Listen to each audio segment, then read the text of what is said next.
A young woman suffers the horrors of war. After a dangerous journey home, she finds that while her home hasn't been destroyed, it was still devastated by tragedy, and her entire world has changed. The terminal breath of her former life leaves her. As she draws the first breath of her new life, she vows, "As God as my witness, I and my family will never go hungry again, even if I have to lie, steal, cheat, or kill." Scarlett O'Hara is one of the most charismatic anti-heroines ever to grace page and screen. She starts off negatively, stealing all of the county's young men away from their girlfriends to sit with her at the barbecue. She steals and marries the fiancés of 2 women, including her younger sister. She marries Rhett Butler for his money and tries desperately to entice Ashley Wilkes away from his sweetheart, Melanie. As role models go, Scarlett O'Hara probably isn't on anyone's short list. But even with all of her faults and hazy moral compass, she's still a model of resilience. She faces her challenges head on. She pushes through adversity. She doesn't allow herself to be licked by fate. Above all, she accepts the person that her experience makes her. According to Merriam-Webster, resilience is the capability of a strained body to recover its size and shape after stress, and an ability to recover from or adjust easily to misfortune or change. Accepting the person your experience makes you is part of being resilient. Using her as an example of this, Miss Scarlett's resilience cannot be disputed. I've often wished I was more like her, with just a little bit more of her strength and decisiveness and drive. Okay, and to be honest, I really want to own that awesome red dress that she wore to Ashley's birthday party, because I would totally rock that. I've always been physically strong. Halsten, hauling and moving service, is routinely hired when there is heavy lifting to do. After a full day of physical labor, I usually bounce right back to normal. But it has never taken much to knock me flat emotionally and mentally when I've been disappointed or hurt. I was 10 years old when the musical Annie came to the Civic Center. The production held auditions for local children to play the orphans. I was convinced that this was the opportunity to be discovered that I had been praying for. My mother disapproved, but drove me downtown anyway. There were so many kids. It looked to me like all of them had parents with them, coaching them and offering encouragement. Mom had no intention of staying with me. She let me out of the car with a "call when you're done" and drove away. I stood in line with the other girls, trying to focus on my future, pretending like I didn't need to have my mother with me. I had no song prepared, but I figured I'd work that out when it was my turn. I was convinced that my talent as a dancer would be enough. I had won a school talent show with a dance I made up mostly on the spot. Once the company saw how good I was, they would ask me to join them on tour. Yeah, I'd start off in the chorus, yes, but I'd work my way up, and one day I would star as Annie. Visions of Tony Awards danced in my head. And then it was my turn. A man stood me by a measuring stick, topped by the comic strip drawing of little orphan Annie. "You're too tall, thanks for coming down. Next." What? I didn't get to do anything. "You can't be taller than this to audition," the man sighed as he gestured to the top of Annie's head before ushering me out of the line. I was only about an inch over the mark. Dizzy with shock, I called for a ride home. I didn't know how to cope with such a massive disappointment. I went straight to my bed for the rest of the day, only coming out when my father dragged me from the room for supper. I cried when the auditions were featured on the 6 p.m. news. My mother decided the best way for me to get over disappointed with not being able to audition for the show was for me to go to the show. So she bought tickets for the whole family. She said it would be good for me, but I was miserable as I sat in the dark watching the show. It was only about an inch between me and the stage. If only I had been shorter. We've seen how important it is to be able to deal with rejection. Eventually, I grew a thicker skin, an invaluable asset anyway, but especially for anyone who aspires to be in the public eye. I became more adept at dealing with the ups and downs of life and audition rejection, but it still took lots of my energy. However, I was able to cope well enough until I was diagnosed with major depression. Those of you who have experienced depression or know someone who has, know it is a battle just to keep going every day. It can sometimes take hours to get out of bed. You slog through the day faking it, like Under the Weather, Cameron, being forced out of bed by Ferris Bueller, until you can return to your pillows. You have no energy, no power to shield yourself from the slings and arrows of life. And sometimes you don't care if you or your family goes hungry because God has been witness to your troubles and decided to, in the words of Don McLean, catch the last train for the coast. I've suffered several episodes of major depression. I've been admitted to hospital on suicide watch twice. People said I was resilient, but I didn't feel that way. Resilience to me meant snapping out of being blue, and I couldn't just snap out of it. I tried forcing myself to do so and ended up feeling worse. You know, you aren't alone, people said. Lots of people are depressed, and they are worse off than you. I knew that. But then I felt badly because other people were feeling badly and dealing with struggles which made my own seem insignificant. The Bosnian War was going on. I watched a program about a water shortage in one of the towns. The only place to get water was from a single spigot in the town square. Snipers had positioned themselves at points along the way and around the square. They would shoot at people who were just trying to fill their buckets. Now, if I wanted water, all I had to do was walk over to the tap or get a bottle from the fridge. I mean, this was during the flood of '93. Maybe I would trip over the cat or one of her toys, but that was the extent of the danger I faced in getting water. I was depressed. I couldn't make myself feel better. So many others were suffering from depression, and some people had to take their lives into their own hands just to get a glass of water. Those were the resilient people, not me. I remember that some of the people interviewed talked about all of the things that they planned to do with their lives. I never had a plan for my life. I was like the feather in Forrest Gump, blowing aimlessly in the breeze. I knew what I wanted to do, but didn't have a plan to make it happen. I did what I could, expecting that it was just going to happen if I wanted it enough. Naive, perhaps, but it's true. It worked that way in the movies. I learned that from Disney. I didn't have the energy or emotional and financial resources that I felt I needed to be able to feel secure enough so I could concentrate on my goals.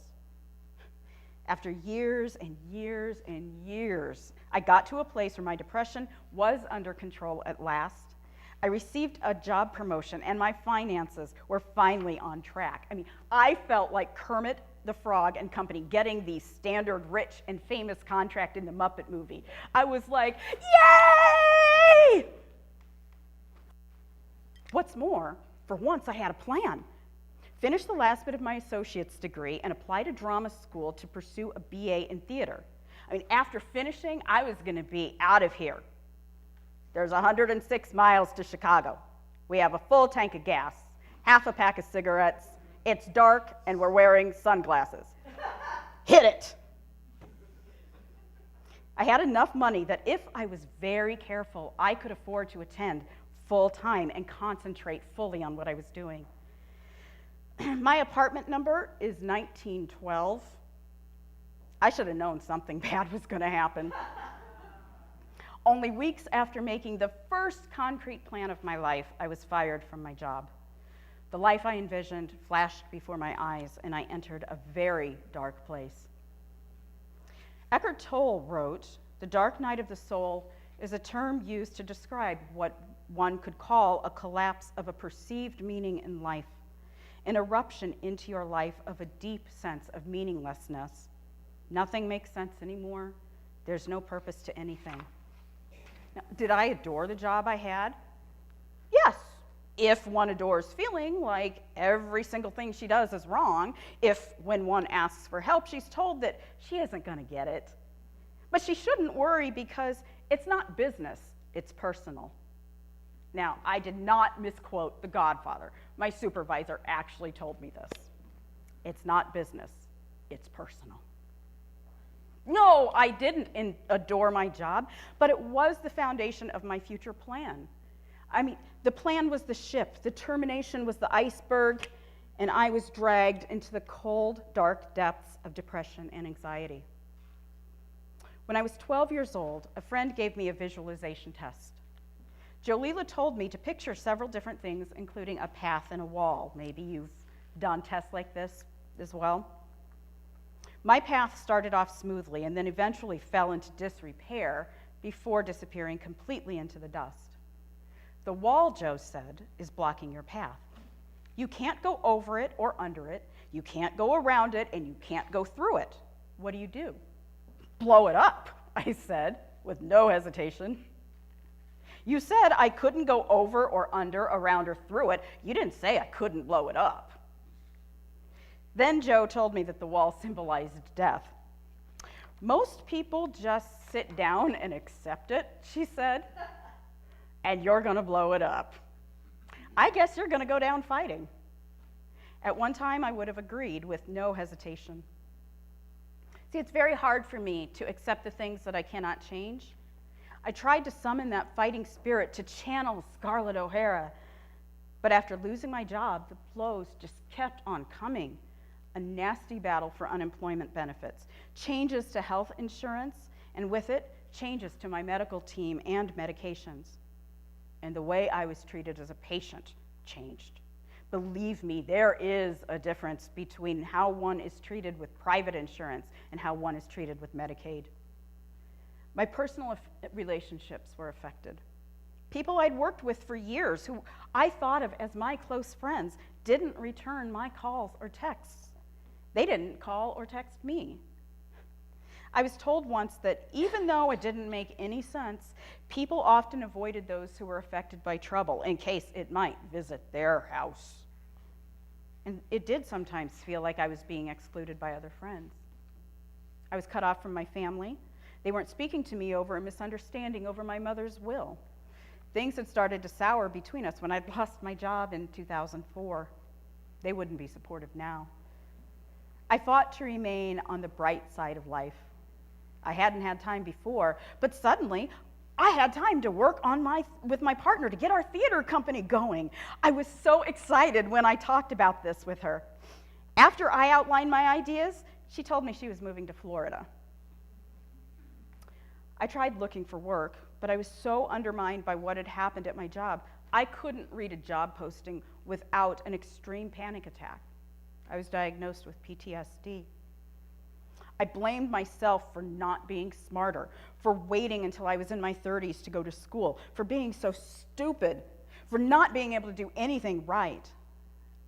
I felt like I was the scarecrow in The Wiz, having to sing the Crow anthem. You can't win, you can't break even, and you can't get out of the game. I couldn't think objectively or coherently. I didn't want to keep living. But I couldn't do anything right anyway, so I'd probably just screw that up too. It was a circle. I wanted to leave Des Moines, but I no longer had the money. People said I should leave school to get a job, but I was so close to finishing my degree, and I needed the degree to get a job. And I knew if I left school, I probably wasn't going to finish my degree, and then my student loans would go into repayment. But if I did leave, I could pursue my dream of acting, but I'd need to leave Des Moines to do it, and I didn't have the money to leave Des Moines. How do you get around the wall that cannot be scaled? How do you find the way out of no way when you can't see your path and you've lost yourself along it? Dory's advice would be, just keep swimming. That'd be great advice, but I'm not a fish. I don't swim. I can float, but I'm not even good at that. You have to relax to float. I've been on edge so long, I don't remember how to relax. I'm too aware of the time passing, time that I should be spending on searching for solutions. My mind never stops. That was the key, stopping. We are bombarded with constant images and information from our phones and computers. We never stop. We keep working more and more hours per week. Well, maybe you do. The people who arrive at work early, who work through lunch, work late, then work from home, and on the weekends are said to be resilient, even if they keep on despite illness and exhaustion. If someone falters or breaks, it's because they are flawed or not working hard enough. Wrong. As Sean Anker and Michelle Gielan wrote for Harvard Business Review, resilience is about how you recharge, not how you endure. They wrote that the key to resilience is trying hard, then stopping, recovering, and then trying again. They were speaking mainly about resilience in the workplace, but the information is relevant to all areas of our lives. I wrote many times in my journals that I felt that I could perhaps find my balance if I had a break from all of the beatdowns of life.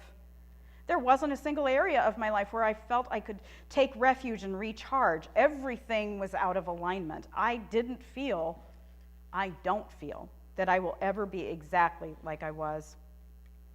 Sarah Grace Sweeney deals with this in one of her blogs. She writes, "My trouble with resilience is that it seems to value the cinematic ending, the self-actualized, the better than before. Resilience should be about every stage of recovering, not simply how shiny and pulled together you appear at the end of your struggle. What if you never bounce back to your old self? What if you are meant to become someone entirely new? The things that we go through change us, and that's completely normal. If we go through our experiences and immediately return to how we were before when we emerge, or in some cases are thrown from the train, then we minimize what we just lived through. We don't accept ourselves for who and what we have become. Sarah Grace also wrote that when we are struggling, we should find our strength, but we should know that it doesn't have to come all at once. Resilience can be a slow burn back to brightness. And like the firefighters in the movie Roxanne, I'm having trouble getting my fire started. And while I was writing this, I had the television on. One of the cats jumped up on the sofa next to me and landed on the television remote and changed over to a station that was running the movie The Wiz. It was right as Dorothy, the Scarecrow, and the Tin Man were trying to convince the lion to come with them to Oz. Of course, he was afraid to join them, and they sang to him, "Oh, there may be times when you wish you wasn't born, and you wake one morning just to find your courage gone. But you know that feeling only lasts a little while. You just stick with us, and we'll show you how to smile." I watched for a little while, and then I picked up a friend to go out for a bit.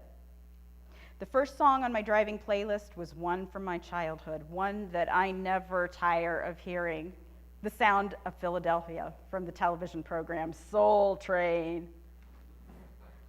Almost immediately, we started car dancing.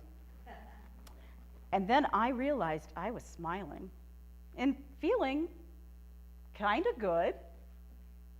Perhaps another key to finding resilience is to find those things you love to do and doing them even when you feel down or trapped.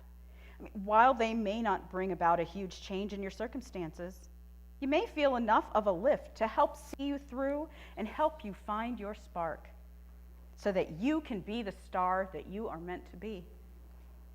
And perhaps by tapping into those things, you will find that tomorrow is another day and the sun will come out.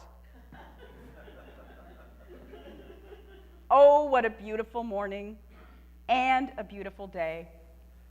May everything go your way. I have truly enjoyed putting together this service. To everyone who contributed their gifts, thank you. I especially want to say thank you to Katie Allen for all of your help and support. Now, Dory might say, keep swimming, but Ellen would say, keep dancing. So I would like to invite you, as you are willing and able, to join me in a few minutes in dancing out the service.